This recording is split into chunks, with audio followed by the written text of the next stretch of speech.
म्हणून सांगतात कधी पण माणसाची सासरवाडी असावी पण लांबची असावी, गावातली कधीच नाही. कशामुळे नसावी? एक दिवस जावाई बापू गेले पा भेटायला. जावाई बापू गेले, 4 दिवस होते, 5 दिवस होते. सासरवाडीला गेले, 8 दिवस झाले. सासूबाईला विचारलं, सासूबाई आज भाजी काय केली? सासूबाई म्हणायची मेथीची भाजी. परत दुसऱ्या दिवशी विचारा, सासूबाई आज काय केलंय? म्हणे मेथीचे धपाटे. तिसऱ्या दिवशी विचारा, आज काय केलंय? सांगा. मेथीचे लाडू.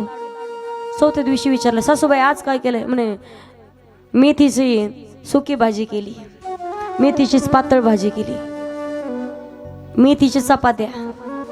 सगळं सांगितलं. एक दिवस जावाई म्हटले, सासूबाई आपले मेथीची भाजी विकत आणता का? घरची म्हणे, शेतात लावलेली. जावाई म्हणतो, मग कशाला मेथीचं काय करता? म्हणे सांगा तरी मी चरून येतो शेतात जाऊन.